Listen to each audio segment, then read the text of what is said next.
Hello, Bez. Laura. How are you feeling? Healthy? I'm feeling as fit as a fiddle. Are you? I hope you are. Well, I don't know if I am. Because today we're talking about health. Yes. Lots of things to discuss with health. So do you make an effort to keep yourself healthy? Good question. Oh, sorry. Is this an intervention? No. With No, my that's food. not true. With your food, you Well, really go on, you pick me up then. Go on. So we both have, we're a bit weird really, we both have exactly the same lunch every day. Not as each other, well, we both have a salad every day for our lunch, just because it's easy and I don't like choosing. And we both practically, you have like a banana bready kind of thing, but we basically have porridge every day. We So have porridge in the morning, salad, so that's very healthy. banana and an orange for lunch as well. So you're having for your lunch salad, protein with your chicken, walnuts, more protein, fruit, that's really, really good. And then for our dinner, we always make stuff. There's always vegetables. It's very like... It's like fresh. We never have anything processed. frozen. We'd have nothing processed. No. Well, we really try not to have anything processed. So I think with your food, 100%, the only thing you're not doing, which you could do, would be more exercise. But yeah, you're good. I feel like because I know that I will start exercising at some point. Well, he's just waiting to unleash himself on the gym. It wouldn't be fair on everyone else. You know? Just you wait till I start exercising. I do feel like when I do start exercising it, I will just commit. No, well, yes, commit, but I will become just fitter very quickly because I feel like I'm already there with my diet. I feel You might need to eat more when you're exercising. You might find that you're not eating enough because at the minute you're eating perfectly for like someone who doesn't do a lot of exercise. Yeah. But I think when you exercise, you might need to eat like more chicken or like more stuff, which is great. Love eating more. But I think you're doing really well to keep yourself healthy, definitely. But yeah, exercise. I want to get into more golf. Which helps with walking and stuff. My friends play football on a Friday. I might start doing that a little bit more. And we used to really like swimming, but they're building a swimming pool and it's not finished yet. So once that swimming where we used to live, there was a swimming pool, so we Yeah. used to go every week. And once this swimming pool's finished here, we can go swimming. We'll go. I like swimming. We'll go. I'm a very mindful eater, so like when I eat, my diet is very like I know what I'm digesting basically. Yeah. I know what my intake is. It's good. Like for example, tonight I'm going to have some popcorn. Well, right? thank you for announcing. But that means I'm not going to have popcorn for like at least another week and a half, 2 weeks. Yeah. Do you think people in general are healthier now than they used to be? Well, we were discussing this the other day. Yes. So 18 to 24-year-olds in the United Kingdom is the age group where the least percentage of people drink alcohol. Yeah, whereas that used to be the most drinking. Yeah, people used to say, "Oh, young people drink." Now, young people don't drink. And they go to university, and it's becoming less and less like I'm going to go to uni and just drink every night. Like people are going to clubs less, they're drinking less. Yeah, there was I saw something where when we went to university, freshers. If you're a fresher, you're a person who fresh to uni. So like you're in the first year of university. You're new there. And there's Freshers Week, which is That just was so fun. a load of events for The new people just to get to know each other and feel. And you dress up, and they have like nights where they go, right, we're going to do a night at the student bar, but you all have to dress up like superheroes, or then we're going to do this. Yeah. Whereas now there's a lot more sober events. So There's stuff during the day. Just stuff during the day, yeah, like little clubs and little things, lovely. which is great. I think we've got a bit of I think compared to lots of countries, in this country we do have a bit of a drinking problem. Yeah. I think a lot of people in the UK go, you can't have fun unless there's alcohol involved. Think about like everything. Going to the theatre, there's a bar and people are having drinks. Like getting on a plane, there's everything is like it can't be fun unless there's alcohol, which doesn't feel like a good attitude to have to alcohol. No, it's not. It feels like it should be a nice bonus, but if you're somewhere and you go, well, like we said this the other day, if someone had a wedding and the people at the wedding said, the people who were having the wedding, the bride and groom said, we would like to decide that there's going to be no alcohol served at this wedding. People would be fuming. The guests would be like, no alcohol, it's going to be the worst wedding ever. But why? Why? Like, why do you need alcohol to have a good time? Yeah. Like, it's a wedding. Or the football, or... Yeah, if they started saying you can't have alcohol at the football, what would happen? Well, no, to be honest, I think I've seen more people drink alcohol at the theatre than at the football. Do you really? I honestly, like there is a bigger drinking culture at theatres than football, in my opinion. Interesting. I think that more people will just go to the match and then go home, or maybe have to go for a drink. Yeah. But I think that yeah, like adults, like grown men Yeah. or grown women. I'm gonna generalize here and say that. Let's generalize and say that the Go on. women go to the theatre and the men go to the football. I'm gonna be very very general. Massive generalization, but yeah. But let's just imagine that. Yeah. The women at the theatre drink more than the men at the football. Probably. But why? In a certain age bracket. Yeah. Why do you think there is this thing where people are like, you have to drink to have a good time? Why would people be so crazily offended if you couldn't drink at a wedding? I don't know. I don't know. Maybe people are Is it more a anxious now. confidence Yeah, thing? so people are like less confident. They don't know what to do. Especially because like a lot of wedding is dancing, and I do think there's a huge number of people who will not dance unless they're drunk. Yeah. Which is sad. Or maybe it's an anxious thing. So more people are stressed, so they just look forward to any opportunity they can to kind of relieve their stress. Yeah. So they look for like. That's sad that we rely on that. It's just like it should be. Yeah. I feel like alcohol should be like cake. Like you don't have it every day, or like you if someone said we're gonna have a wedding with no cake, you'd be like, okay, it's fine. It's a nice addition. I quite like a bit of cake, but I can live without it. But I think alcohol's become like the staple. crutch of a good time. Like if we're gonna have a good time, and I get it. I completely get it. When I was a student, like I was not going out without having a drink. But now I think I'm a lot better at. No, I do not get drunk ever, do I? No, I don't get drunk ever. I don't like being drunk. No. I don't like the day after. I don't like how it feels. I feel like I waste the whole next day. I've said this before. The day, the feeling I get when I'm hungover Yeah. is not worth the feeling drunk. So to put it a different way, the feeling of waking up the next day feeling as fresh as a daisy is a better feeling Yeah. than the being drunk the night before, Yeah. in my opinion. And maybe that makes me a granddad, a boring old man. Loser. Maybe we are, but I. But I still have, the thing is, I still have a great time. Exactly. Like we went to a wedding. There are people who are more drunk than us who are not having as much fun as us. We went to every wedding I go to, I make it my mission to keep that dance floor going. That's like my mission. I dance more than anybody. I think I am the biggest dancer. Would you not say? Yes, no, I agree. I do routines. I'm doing like high kicks. I'm doing twirls. I'm giving everything. I'm sober as a nun. Like I don't need the thing. And I think that's because I'm just naturally confident. But I am having so I think people would assume if I said to them, I went to a wedding, I didn't drink, they might think, oh, you didn't have a very good time then, did you? I had a lovely time. I had a great time. I was dancing. I was having a really good time. I was there till midnight. I was there till it finished. I said goodbye to everyone. And I woke up the next day and I was fine. Yeah. But I and think, you have the same, like on paper then, the next day, you have the same experience as everybody else. Yeah. Like, you can still talk about, there's nothing exclusive that happened to the drinkers. Yeah. Like, it's not like they entered the secret room where more fun things happened. It just meant they felt worse. And there was one place that I went before and they said, oh, I'm going to be drinking later on. I'm going to be in that bush, asleep in that bush later. Yeah. Why do you want to be asleep in a that sounds bush? awful. Why do you want to be asleep I in a know. bush? Yeah, drinking's a funny one. Do you think So yes, to answer your question, I think that people are... They must be healthier now than they were in the past. I don't know though. No. used to smoke like Yeah, I 70 a know, day. but think about obesity numbers. I think the obesity thing might be the only thing that's different from the past, but everything else we are much healthier than the past because they used to drink even more in the past, didn't they?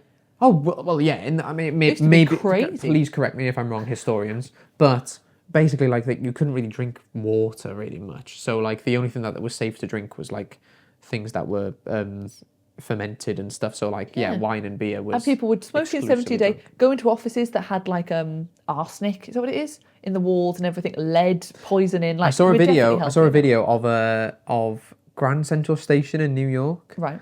And so many people used to smoke in the Grand Central Station that the roof used to be just like really dirty. Yeah. And they cleaned it in like, I'm going to estimate, the 80s, 90s, I don't know. They cleaned it. Yeah. But they've left one square where you show can the see. smoke. And it's just black. Wow. It's black. And there's, imagine like a have you been to Grand Central Station? Yes. So like, it's beautiful. Like the ceiling is beautiful. Like it's amazing. It used to just be black because of how much people smoked. Yeah. Which is mental. And smoking numbers has gone way down. It's quite good No, what the but people vape now. people vape now. But what they've started doing in the UK, I think they did it in Australia, didn't they? They're doing it in the UK now, where they are going to, every year, they're going to increase the age for Buying cigarettes. buying cigarettes. So like At the minute, it's 18. Is it to buy a cigarette? 21. No, it's probably more now. Let's say it's 21. So like next year, it will become 22. Then 23. So the idea is that people born after a certain year will never be old enough. Yeah. To buy, whereas people who are smokers, they don't have to quit straight. They're not going to say like it's all illegal right now, but it's encouraging new people not taking it up. Yeah, and I think it's really worked in Australia. Yeah, I mean that's a great idea. And the thing with vapes, I think with vapes it should be, because they used to be an aid for giving up smoking. Now people just do it. I think vape should be prescription only. I think vape should be you go to the doctor for cigarette addiction and they give you a prescription for a vape. Why are we just being able to buy them in the shops? Like, because kids are just buying vapes. Kids who have never smoked before, ever, are going, I want a vape. That's not for you. It was for people who were giving up smoking. There will be, and there probably is already, but there will be research into why vaping is bad. I know. Because everybody thinks at the moment, just as everybody did in the past with, oh yeah, smoking's fine. Smoking's good for you. Smoking's fine. There will be research into... and I don't like to judge people's choices. You do what you want. You know, I'm not going to say, if you are a vapor, I don't care. Do what you want. It's just interesting that money always trumps everything else. So obviously the government and everyone knows that the right thing to do would be putting some laws on vaping. Yeah. But then it's like, oh, but they make a lot of money from vaping. Like companies make loads of money from vaping. And they go, okay, fair enough then. Like money always seems to trump everything else. And we were talking about this the other day. In supermarkets, for example, chocolate bars will be 50% off. There'll be a 50% off on chocolate bars. Yeah. And because they want you to go, ooh, 50% off, I'll buy that, and I'll buy that chocolate. And they want you to get addicted to chocolate and sugar. Yeah. Because that is the addictive stuff. That's the addictive You stuff. can't get addicted to carrots. No, but why do they never put 50% off on meat or carrots or eggs or just vegetables or fruit? It's very hard to be healthy now. It's very hard. Yeah, no, it's weird, isn't it? That like being healthy is like a privilege. It is. I think it is, and that's why I don't blame anyone for not eating healthy in this day and age, especially in this country with like the cost of living crisis. I do not blame them, because if you're on the poverty line and you're having to work 3 jobs and you've got kids and you're so busy because you're working all these jobs just to be able to afford to heat the house, and then you go to the supermarket and you've got Cheryl next to you who's got loads of money, and she's like, well, I'm going to buy a parsnip and a potato and some meat and I'm going to make a soup or whatever, and she's there going, I don't have time to make this soup, sorry, I've got my kids, I just need to have something now, I'm going to buy this frozen pizza just so I can, and it's cheap and I can afford it. I don't blame them at all. And they look and they go, oh look, that frozen pizza's on offer, which says nothing, most vegetables are full price, so I'm going to go for that. So I completely don't blame people. It's so much harder now, whereas in the 40s or like the 50s, you went to your local greengrocer and they went, oh, here's your vegetables, here's your meat. They didn't have all this other I find it stuff. mental. I completely agree. It's strange that when people go on a diet, Yeah. by definition, what they are doing is they are just eating what people used to eat in the past. Yeah. Which is vegetables and fruit. Then people it's didn't need mental diets, that people to be go, honest. oh, I'm going to go on a diet. I'm just going to eat like veg, fruit, things like that. Boiled potatoes. And stuff. That's was literally that's it. what food was and should be, in my We've opinion. been spoiled with like processed food and quick food. It's mental, isn't it? That we've been like completely spoiled. Food, like a diet is food that humans have evolved to eat. We haven't evolved to eat all these chemicals. We haven't evolved to have a Monster Energy drink and then a can of Pringles. They taste better than carrots, though, innit? Like it tastes better. Like it tastes good. Like people, we're just going to go for what tastes good. Laura, you used to be a hypochondriac. Yeah, I used to have hypochondriac tendencies. So I used to like, I don't do it so much anymore. I'm much better now. But I used to Google like everything. So if like I had a headache, Google that. What could that be? Or my arm hurts. Or Google that. What could that be? You know, is that a serious illness? Is that a sign of something bigger? And I would do it all the time. And like what happens there is a thing called psycho something symptoms. Psycho self something where you think about something and you get it. So like if I was thinking, oh, my tummy's been hurting a lot, my tummy will hurt more because your brain kind of creates that. No, I get that sometimes where like if I start thinking, oh, have I got a headache? If I really think about having a headache, I think I would get a headache. Yeah. 100%. Or like if you said to yourself, oh, I think I'm getting ill. I think I'm feeling ill. You will start to feel ill because your brain's so powerful. So I was giving myself all these random symptoms that I'd have for like 2 days and then they would go because my brain's just like, and and I'd always think, oh, I've got this, I'm going to die, I've got this, blah, blah. Yeah, it's really weird. I think I'm just such a perfectionist. I think I was also a perfectionist for like my health, and I just didn't want there to be anything that wasn't going to be perfect. So I wanted to just always be in a perfect state of health. And if I wasn't in a perfect state of health, if I had like a bad back one day, I'm like, what's that? Because I'm supposed to be perfect. My health is supposed to be perfect. What's that thing? And I was trying to fix it. And you didn't used to go to the doctor when you were a kid? No, yeah, I never used to go to the doctor when I was a kid. So I think I just maybe had in my head like, oh, what if they've missed something? And if I go to the doctor, that must mean that that's a really bad thing. Yeah, and I just got obsessed with like having answers. Like I just wanted a doctor to tell me, oh, don't worry about that. That's that. So you used to go to the doctor all the time. I understand. I used to go to the doctor all the time. But I don't know what's changed, but I'm much better now. Like I think it's just like a self-fulfilling thing. So like you're much better now, so you're not which not means giving that you're not myself the giving yourself the symptoms. things. It's that. I think that's exactly what it is. So I'm not creating it. But we were saying this the other day. We don't get ill very often, do we? No, why don't we get ill? Maybe we eat well. Hopefully it's the porridge and the salads. I think it's working from home, to be honest. I think it's the fact that we don't mix with lots of people is why we don't really get ill. Because I tell you what happens to us a lot. We feel like we're going to be ill tomorrow, and then we never wake up ill. So we'll have a day where we go, oh, I feel like we'll get to like midday. Got a bit of a sore throat. I might be ill tomorrow. And then I'll go to sleep thinking, oh, I'm going to wake up ill. I'm going to wake up ill, and I'm going to have to cancel all my lessons. And then I wake up and I'm okay, yeah. I don't know what that is. I think it's just because we don't mix with people. Maybe, but then again, I do think that it can't be a coincidence that I do think that we eat well. So we might have a good immune system for it. So like we get little things coming in and then our immune system goes, back off. Yeah. See, like when was the last time? I can't remember the last time I was actually like on the sofa it was ill. Like 2 years ago. I remember I watched like 3 films in one day, like horror films, because it was like October 2 years ago. I remember that. We did have COVID quite bad. Yeah, that's true. Maybe our COVID antibodies are just so good at fighting everything off. It's the vaccine. Yeah, maybe they're like, get out of here, get it. Yeah, COVID was bad. I felt really poorly with COVID, but it was again only for like 2 days, and then I was okay. What's the worst symptom that you like have when you're ill in general? If you have like the flu, I hate like sensitive skin. Oh, yeah. You know, like when it hurts to put your t-shirt on, or like it just hurts to put clothes on because your skin is so like when I had sensitive. COVID. When I had COVID, it was horrible. Like the feeling on your skin, that was horrible. That's a surefire way. If my skin does that, I know I'm ill. But I had that the other day. And then it went, that the other day, and then it went away. Yeah, I hate that feeling because you just feel like your whole body feels so fragile. You feel like, oh, I could break. If someone hits me, I'll just snap. Do you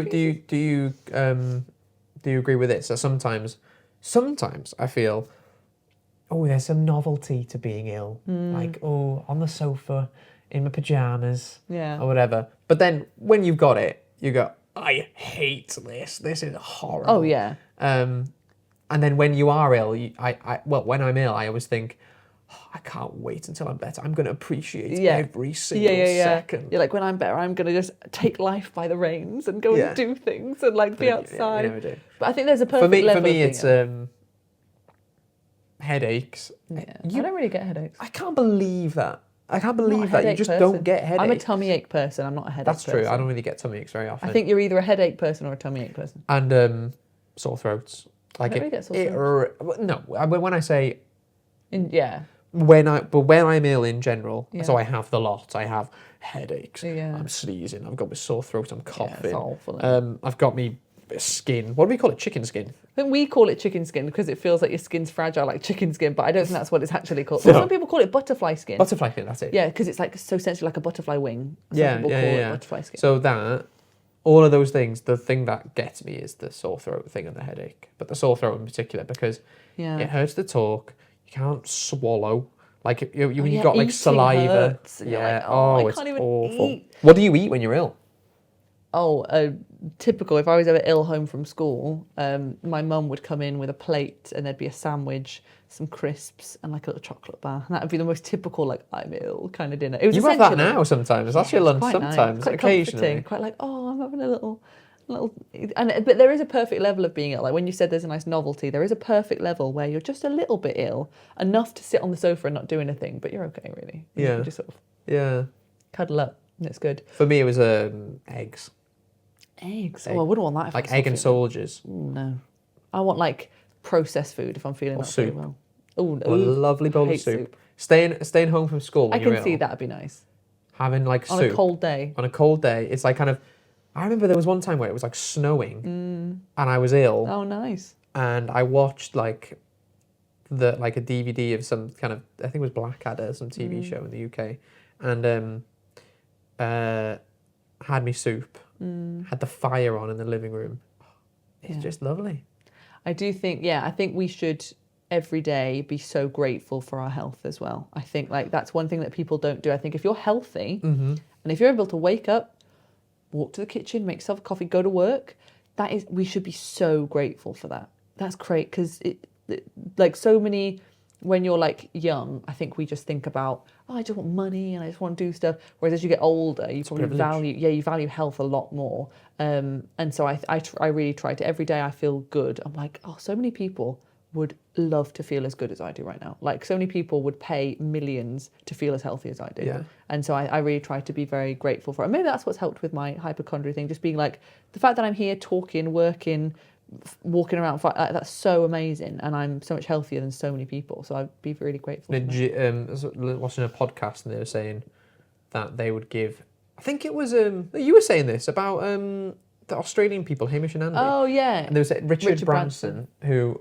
owns Virgin. Yeah, he's got loads of money. In general, he's like a billionaire. He was saying that he would give everything to be like all of his money to be like 20 again. Yeah, because he was on a radio show and this guy said, "Hey, if we just go to an ATM, can you just give me $1,000? Like that wouldn't be anything for you, but it would change my entire month." Like, and he said, I tell you what, I'd give all my money for your age, because he was 22, and he was like, I would give all my money to be your age. So like being young and healthy and whatever. Interesting. Very interesting chats. Should we go and have what we have? Are we having a healthy meal now? We're having some spaghetti. Yeah, boy. Because it's a weekend. I love spaghetti, and spaghetti isn't inherently unhealthy. It No, depends it's how not. you do it. It's just flour and egg. It's fine. It's when people put a bunch of cheese and sauce on it. That's when it gets thing. But there'll be a little bit of cheese on this. Lovely. Love cheesy spaghetti. Amazing. Lovely. Lovely. Lauren, We always end with a handshake, don't we? all the best. That was an intense one. Thank you. And I'll see you next time. Bye. Bye-bye.